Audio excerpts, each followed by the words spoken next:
Hey, what's up, guys? You got a CV axle in your Kawasaki Mule that's popping, making noise, or the boot's busted and leaking grease?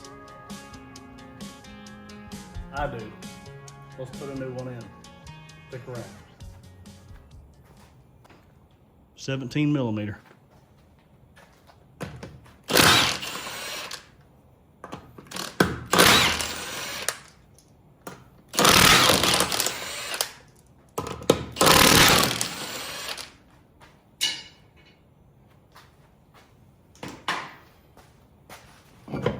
So this process will be the same for either side on the front.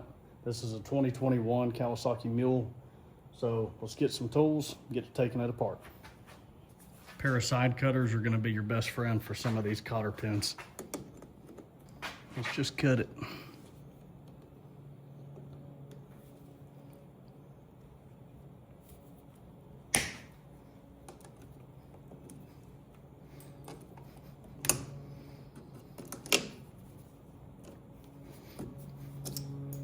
All right, the socket, 1 1/16.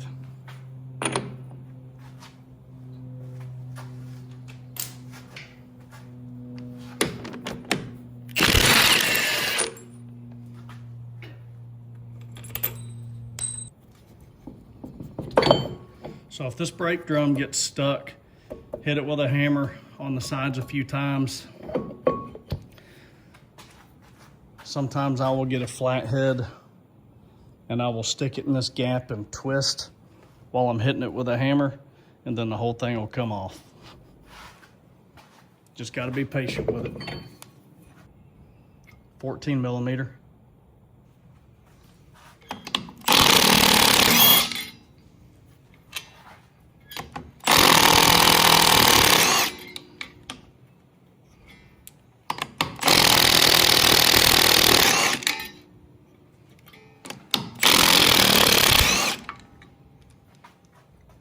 All right, this after you take this loose, you're going to want to have some of these hose clamps to clamp your brake line. Go ahead and clamp your brake line right here.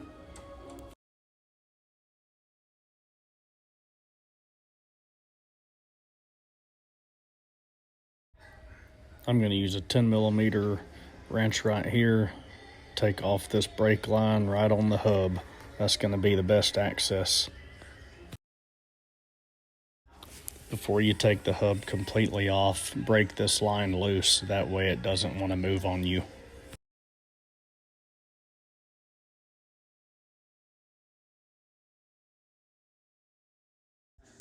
Just leave that vent line connected and you can let the whole thing hang to the side. It won't hurt anything. Now grab a magnet and take out this little washer that's right over the axle shaft. Keep that, you'll need to put it back on at the end. Now we're going to take these loose. It's a 17 millimeter up top, 17 millimeter underneath, and on the back side your steering arm is going to be a 14 millimeter.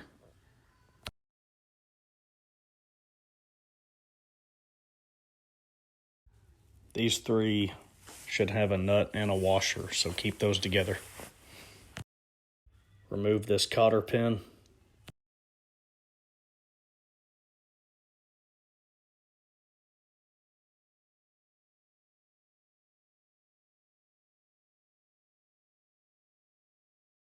You'll need a ball joint separator. I'll put a link in the description. You're going to separate the top steering arm and the bottom side A-arm. Definitely going to need some WD-40 spray on the bottom part of the strut right there where it goes into that area.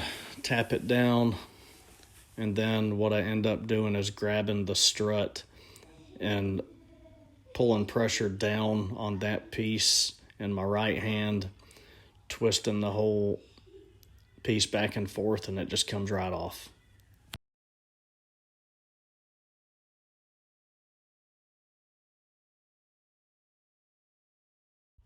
The correct bit for these three screws is going to be a size 5 in my kit.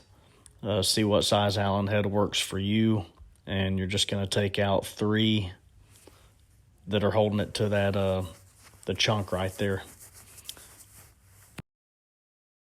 Just go ahead and take that last one out, and you will be good to go. Then the whole axle shaft will slide out, and don't worry about it, you won't lose any oil.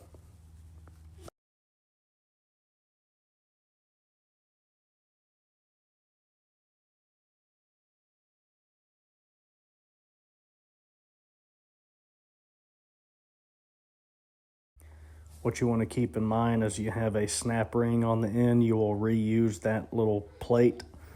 You have a snap ring and an O-ring. We're going to take both of those off and reuse that plate. Watch out that the snap ring doesn't go flying, but there it is coming off.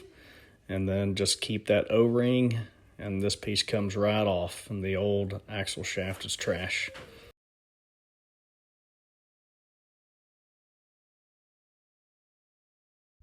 All right, we're going to put this piece onto the new shaft, and then the metal spacer that's on the table right there, you want to put the flat side, like you see it, the flat side to the left. The flat side would be against the snap ring. If you put the beveled side against the snap ring, then it's going to have play in it. So flat side against the snap ring. Last step is the snap ring, and it's ready to put back in. So now this plate's nice and tight, not any play in it, ready to go back in the machine.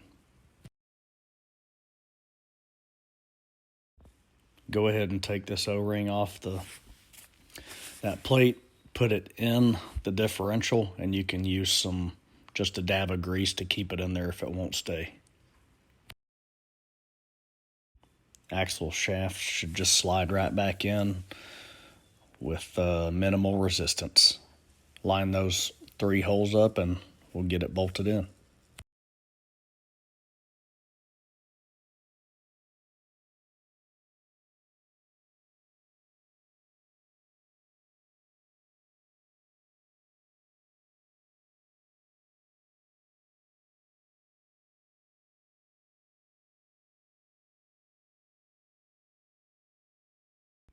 There probably is a torque spec for these, but I just get them nice and tight. You're not going to want to put serious torque on it, so you don't strip it out. Nice and tight, it'll hold just fine.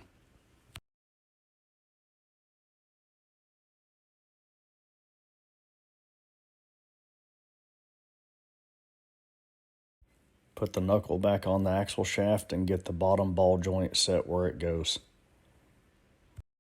Push down on the knuckle and get the strut set in the top. The strut has this groove made in the side of it, and you have to line it up with this hole so the bolt will go through. If you do not line that up, you won't be able to get the bolt in and tighten this thing down. So you see the whole strut needs to slide down about an inch, inch and a half. So you just need to work the knuckle back and forth while you're pushing up on the knuckle and down on the strut, and it'll slide right in. That's where WD-40 is going to come in handy.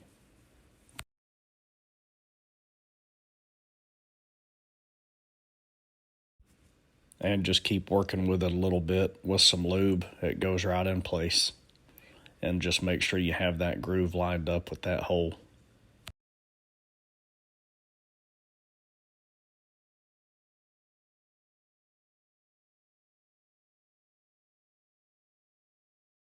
If you're looking down this bolt hole and you see the strut on the inside, just turn the strut with your hand.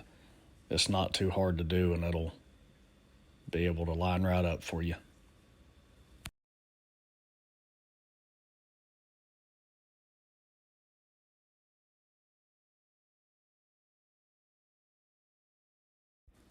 Go ahead and get the 17 millimeter strut bolt thread it on there and snug. And then we're going to get the steering arm. That's a 14 millimeter. Go ahead and put it in place. And we'll get it snug in the bottom bolt on the bottom ball joint. That's a 17 millimeter. And you can go ahead and tighten all three of those up.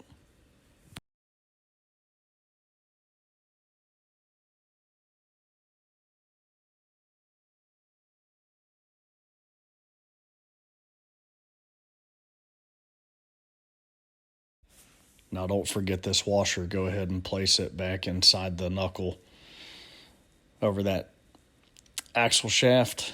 Now we can go ahead and get the brake assembly back on. Start the 4 bolts and the brake assembly, but before you tighten them, go ahead and get this brake line set where it needs to be, and you can thread it in 1 or 2 turns before you tighten this whole brake assembly down. Otherwise, the brake line will be next to impossible to get set where it goes.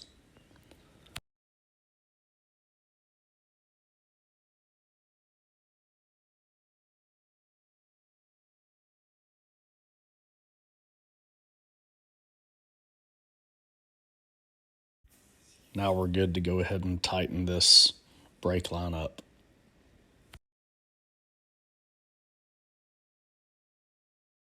And we remove the brake line clamp.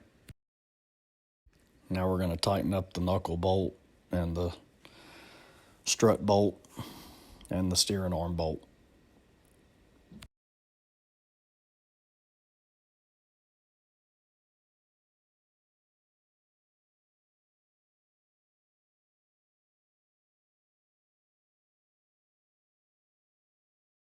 Don't forget to throw some new cotter pins in these bolts so they don't back out.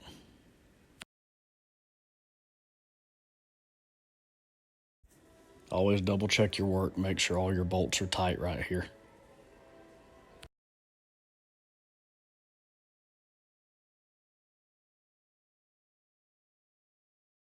Double check, make sure your washer is in here. Now your brake drum assembly should be pretty easy to go on. Just line it up with the splines and it'll slide right on. Don't forget the washer and lock washer. And then your 1 1/16 nut. Torque it down. And then just try and spin your brake drum by hand to make sure it still turns with minimal effort. It's not going to free spin, but you should be able to turn it. New cotter pin right here, and I just bend it inwards towards the brake drum because Kawasaki has a factory cap that goes over that nut.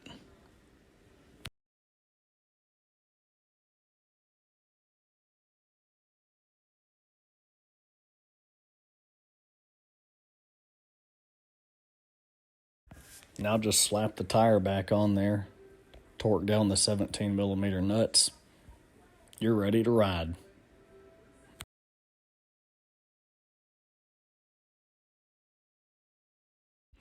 Hey, if y'all liked the video today, if it helped you out at all, please like, subscribe, and stick around. I'll have more content. God bless you. Have a great day.